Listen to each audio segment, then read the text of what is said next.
Di awal tahun yang baru, pembahasan kita untuk podcast kali ini agak beda. Apa tuh? Karena bahas soal ending. Tahun baru tuh mau mulai sesuatu lembaran baru. Iya, lagian kalau awal tuh nggak bisa dibahas juga kan kalau di drama, masih ngawang-ngawang. Sementara kalau misalnya kita bahas sebuah ending dari drama, itu wah pembahasannya bisa Seru. banyak banget. Apalagi tadi kita udah ngobrol sama Terry juga, aku udah ngobrol sama Terry bahwa dalam sebuah drama ataupun tayangan apapun, biasanya memiliki ending yang beragam. Bahkan Terry sudah mengkategorikan ya. Secara teori seperti Secara itu. teori ada happy lah, ada sad lah, bahkan ada sekarang open lah, realistik dan lain-lain. Makanya kita bahas soal ending-ending yang biasanya terjadi di drama Korea. Kita mulai tentu saja dengan yang happy-happy dulu. Karena Terry adalah penganut paham drama itu harus happy ya. Betul. Karena nonton udah seneng Betul. kan, masa endingnya nggak happy gitu ya. Kenapa Terry tim happy ending? Iya, jadi gue emang penganut paham happy ending garis keras yang berpedoman. Apapun plotnya, gue gak peduli. Pokoknya gue pengen endingnya happy. Iya. Ya memang sih itu tidak realistis ya, tapi kan itu tujuan gue nonton drama. Ingin mendapatkan kebahagiaan, Betul. ingin merasa terhibur. Sekali lagi ini subjektif ya, jadi tiap orang tentu saja berbeda dan Benar, tidak benar. apa-apa. Beda itu tidak apa-apa. Iya. Karena ada juga orang yang senang nonton drama yang misalnya yang ngerasa relate dan nggak mesti selalu happy-happy dan itu tidak apa-apa. Tapi kalau gue pengennya sih yang happy-happy aja gitu. Iya. Aku juga setuju dengan pengen yang happy-happy aja walaupun sejauh ini kalau nonton nerimo gitu. Ikhlas gitu. Yang paling absurd ada Jinu jadi apa itu bubuk jas jus. Serbuk jas jus Aku tiba-tiba gitu kan. Emang pada awalnya aku sebel gitu, tapi akhirnya ya udah. Pasrah. Kalau akhirnya gitu ya udah. Kayak gitu kan. Gue juga ya udah, tapi terus aja gue Nah itu gue ungkit tuh. Kalau di sosmed tuh gue ungkit terus tuh si Jinu. Bener. Jadi sebenarnya pasrah tapi gue bahas terus. Iya. Pada akhirnya aku akan nerima apapun endingnya. Oke. Tapi ya di hati yang paling dalam tetap kayak ada Ganjel gitu ya. kok nggak happy ya. Pasti ada yang kayak gitu. Sebenarnya kayaknya semua orang juga punya paham kalau mereka ya pengennya happy gitu kan. Apalagi nonton yang dari awal udah senyum-senyum, romance gitu kan. Ada baper-bapernya. Kalau ditutup dengan berpisah itu walaupun nerima tetap ada sesuatu yang ganjel begitu ya. Drama dengan happy ending yang Terry ingat? Yang kemarin dong, Apa tuh? Crash Landing on You, baik secara drama dan kehidupan nyata, happy banget ya kan, karena kan pasangannya akhirnya bersatu juga di dunia nyata dan baru lahiran ternyata. Iya. Crash Landing on You, Descendant of the Sun, Coffee Prince, dan masih banyak lagi. Pokoknya yang kelar nonton tuh kayaknya bawaannya bahagia, pengen senyum-senyum gitu kan. Dan pengen nonton ulang sih biasanya. Betul, aku juga banyak kayak drama yang tadi kita sebutin. Dan kalau misalkan balik ke drama 2000-an, rata-rata yang aku tonton waktu itu selalu happy ending sih. Iya. Secret Garden kayak gitu. Terus ada yang jadul banget, yang om-om sama tante-tante di Gentleman Dignity. Gentleman Dignity. Itu kan sebenarnya apa tuh namanya, masalah-masalahnya mah emang standar ya. Ini om-om sama tante-tante ini gengsian gitu kan. Tapi pada akhirnya ketemu dan ternyata mereka saling sayang dan lain-lain kayak gitu-gitu. Seneng lah ngelihatnya. Sebuah apa ya, drama yang aku tonton dari awal ekspektasinya seneng, ditutup dengan seneng tuh ya aman gitu. Bahagia gitu, kayak ada binar-binar bahagia gitu kan. Aku seneng gitu ya. Tapi ternyata formula itu nggak selalu dipakai sama penulis-penulis di Korea gitu ya, yang bikin drama. Mereka ngasih ending yang, ini udah kebanyakan deh yang happy. Mungkin mereka nggak mikirin apa tuh secara komersial apa gimana. Sampai akhirnya kita bikin yang sad gitu. Dan akhirnya keluar lah ini mainstream gitu, sad ending. Sad ending, sebuah ending dimana apa ya, akhirnya dari cerita si drama itu satu tidak sesuai ekspektasi kita, tidak terduga, bikin kaget dan cenderung yaitu bikin kita sedih. Kalau buat gue karakter utamanya mati. Itu yang kayaknya udah tidak bisa dimaafkan sih. Kalau ada karakter utamanya, karena kan kita sudah menginvestasikan emosi kita tuh sama si karakter, sama perjuangan mereka. Kayak dia lagi apa nih tujuan dia dalam drama ini, mau ngapain nih, terus kita udah kayak ngedukung, secara emosi, secara moral gitu, secara doa. Iya, Dan bener. ternyata di endingnya dibikin almarhum tuh kayaknya kalau gue sih sakit hati sih. Walaupun menurut aku ya sebuah film yang happy ending itu di tengah-tengahnya bisa ada yang bikin sedih juga. Cuman karena ini mas sad ending berarti di akhir ya benar-benar Iya. kayak di episode terakhir tuh nggak dikasih konklusi yang sesuai keinginan kita Betul, gitu. betul, Aku setuju banget kalau misalkan di akhir ada salah satu di pasangan ini yang meninggal itu tuh Itu kayak yang ya udahlah ngapain sih gue Jahat nonton dari banget. udah 16 jam loh, 16 episode, 16 jam, berapa minggu kalau misalnya ongoing kayak iya. what's the point gitu, ngapain ini gue ngikut dong. Kalau misalnya putus mah Masih. itu sedih ya. Sedih sih. Tapi aku masih ada harapan kayak oke putus, oke season 2 jadian. Season 2 Itu terjadi di Love Alarm. Oh, Kalau oke. misalkan TRI bukan timnya Songkang yang satu lagi kan terselamatkan Iya. di season 2 Season gitu. 1 dia first lead, season 2 dia second lead. gitu. Maksud aku kalau putus tuh mungkin bisa dikategorikan sad ending tapi harapan kita tuh masih make sense kalau kita berharap oh mungkin di season 2 Masih mereka yang bisa bertemu. gitu. Tapi kalau mati tuh Kayak udah lu ke alam Apa? baka. apa berharap kayak sinetron Indonesia tiba-tiba ada orang yang mukanya mirip Bangkit. gitu. Oh, operasi. Kamu itu bukan. Ih, males. Tapi kamu mukanya sama, kebiasaannya sama. Wah. ganti cast gitu. Pemerannya ganti gitu. Orangnya abis kontrak gitu. Benar. Dan satu drama yang sangat mewakili sad ending ini adalah Snowdrop. apalagi ya? Snowdrop gila sih. Parah banget. Karena udah mau mati, terus brutal gitu. Kayak yang bisa lebih sopan nggak gitu, lebih elegan nggak mati. Iya. Tapi dia mata-mata Korea Utara lah ya, ya sudah lah ya. Benar. Walaupun ini balik lagi masalah perspektif ya. Kalau menurut orang Seoul, dia adalah teroris gitu, mata-mata Iya, Korea Utara. Sedangkan menurut orang Korut, dia adalah pahlawan. Iya juga. Iya juga. kan, Iya, yang sedang iya. membela negaranya. Jadi ini masalah perspektif juga gitu kan. Benar. Tapi intinya tapi dia mati. Nah, tapi kalau yang perspektif kayak gitu tergantung kita simpatinya kemana juga sih Teh. Kadang aku ya nonton lewat dulu Avengers. Ada kan Thanos. Kan dia di situ villain, jahat. Setelah sekarang melihat orang-orang goblok di luar sana, aku pengen Thanos tuh ada tau nggak? Gitu. Oh, Langkah kamu Thanos mengurangi manusia tuh bener deh gitu. antagonis.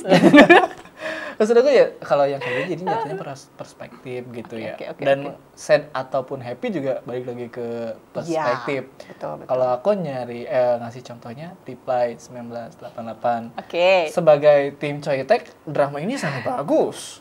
Sangat memberikan ending yang happy Saya bagi sebagai- penonton. Tapi kan Tim Jungpal itu meninggalkan sebongkah iya, kehampaan dalam jiwa. iya, Yang sampai kayak sekarang gitu. tuh masih belum bisa diisi tuh kekosongan itu. Jadi aku menganggap ya satu drama itu bisa jadi cerita yang berbeda buat orang gitu. Ya pasti. Karena tiap orang kan punya referensi yang berbeda, terus selera yang berbeda. Yang mana kalau udah ngomongin selera itu nggak bisa diperdebatkan dan nggak usah juga Iya, diperdebatkan. bener, Kayak bener. misalnya, lo sukanya yang genre seperti ini dengan ending itu, ya udah silakan. Gue suka yang receh-receh dengan ending yang bahagia-bahagia. Ya udah itu selera gue Iya, gitu. bener. Kayak gitu. Makanya menurut aku startup itu sad ending. Apa sih? Itu sad ending Itu banget. happy ending. Di Han Ji Pyong tuh baik ya, dia kaya, meniti karir dengan sempurna. Tapi lo kan tahu dia takdirnya adalah second lead. Ya itu. Coba ya. tolong ikhlas.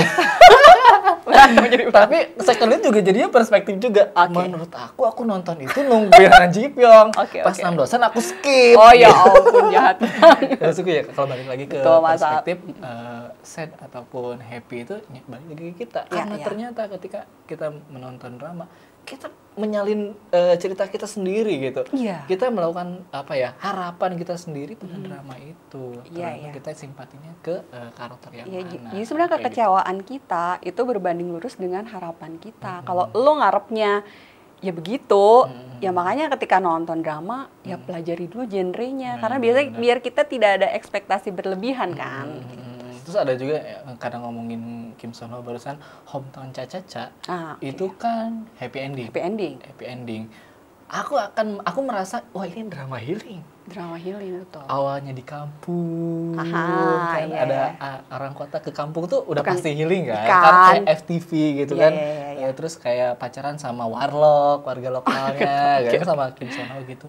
Ternyata ending aku lupa episode 12 apa 14 gitu, rate di Netflix-nya jadi rate 18 plus apa 19 serius? gitu. Iya, karena ada kecenderungan soal bunuh diri. Iya. Di situ aku merasa, loh, kok ini berubah genre gini? Yang awalnya aku, aduh, Lucu ini gitu, awalnya gemes. gemes gitu. Jangan-jangan ini punya ending yang Oh, sedih lu nih. suuzon. Iya, karena Lu trust issue. mulai episode berapa aku lupa, ending tiap episode udah menunjukkan masa lalu si Hong Banjangnya. Mulai ada debar-debar. Kayak dia tuh nggak baik-baik aja, Iya, dia iya. pindah ke si kampung itu tuh nggak. Karena bermasalah, punya pengalaman traumatis di masa Iya, lalu. gitu sampai akhirnya. Oh, pasti yang ketahuan. plus. Wah, ngeri sih. Ada apa sih kayak asisten kameramennya yang bilang, "Lu udah bunuh bokap gua." Itu tuh, aduh aku sakit Ada hati apa lah nih? di situ. Ada apa? Tapi ternyata kan enggak kan. Iya. Ternyata semua berakhir bahagia. Benar, pada akhirnya gitu. Itu ya emang itu kan yang fase-fase yang emang harus ada gejolak-gejolak dalam nonton drama supaya kita tuh naik turun kan dinamikanya. Nonton tuh nggak yang flat tapi kan ada deg-degannya, aduh gimana. Tapi ternyata kan happy ending. Happy ending. Jadi semua baik-baik aja. Baik-baik aja. Mereka terakhirnya bukan menikah, tapi difoto. Oh, foto pre-wed Foto aja. prewed doang gitu. Tapi kan nggak apa-apa. Sama kayak Replace kan nikah juga, tapi yang nikah bukan si Oh, oke. Cetek sama Kakaknya. si itu, kakaknya. Oke, lanjut lagi ke ending-ending yang lain. Terry nulisnya ada open ending. Sebuah ending yang sesuai namanya terbuka. Mungkin ini juga bisa diartikan banyak hal ya. Tapi aku melihatnya kalau open ending itu pada akhirnya di episode terakhir itu masih menyisakan teori. Tuh. Tadi kita ngobrol sebelumnya, salah satu contohnya yang menurut aku open adalah Golden Spoon. Karena kalau misalkan ya tanpa dialog nih, ada ketemu cowok pemeran utama, cewek pemeran utama, tanpa dialog, nonton doang, itu happy ending. Apalagi ditutup dengan senja di menatap pantai. sunset. Iya. Tapi ternyata kalau kita misalkan dengarkan omongannya, mereka tidak saling kenal. Itu pertemuan pertama. aduh, Kan di situ. apa ending macam apa? Makanya gitu. Penulis tuh pengen mengharapkan ini diartikan sebagai apa gitu. Kayaknya penulisnya juga pada akhirnya memberikan kesimpulan sendiri pada penontonnya. Gue nih nyajiin karakter utama cowok sama cewek ketemu tapi nggak saling kenal. Kalau lo menganggapnya itu sebagai pertemuan terakhir mereka sebagai orang yang sudah kenal sebelumnya dan diundang sebelumnya, ya silakan, itu jadi happy ending. Jadi lo atur-atur aja. Nah iya itu. Terserah lo gitu. aja. Kalau Terry gimana? Setelah ya itu. Setelah menginvestasikan emosi kita. Iya. Selama 16 jam, 16 episode, open ending adalah jenis ending yang paling gue benci. Iya. Karena ya itu kayak nyuruh lo mikir sendiri. Dan gue males mikir gitu. Lo kalau mau suruh mikir, udah ngerjain soal akuntansi aja. Mikir gue. Tapi kalau nonton, aku pengennya disajikan aja gitu. Sekali lagi ini masalah selera aja. Kalau Adi kan dia menganggapnya ini adalah jadi kayak membuka gitu loh. Untuk wah gue mikir nih teori apa nih. Nah kalau gue udah males. Gue pengennya coba tolong jangan males nulis ya Cak Anim, kasih gue ending yang bagus kalau bisa. Tapi sekali lagi kan iya. Kalau aku ngelihat si open ending ini tuh after taste-nya seru gitu. Karena setelah nonton, wah aku akan menghubungi temanku yang ini untuk ngobrol gitu. Menurut lo gimana? Tapi gitu. Zinu kan open ending. Zinu itu drama yang itu paling trash ganjal. ending gitu, trash ending. Ending yang Sampah. sampah. Combel. Aneh banget itu ending. Nyebelin loh gue tiap karena kayak aduh dia tuh sudah dikejar-kejar pontang-panting oleh berbagai karakter game. Kemudian nyari-nyari si Emma yang main gitar itu kan. Terus ditikam dong. Tapi itu kan bisa terjawab sebenarnya kalau si game masternya tuh tahu. Ya harusnya tahu dong, kan dia game master, dia yang bikin. Woi Chadiol.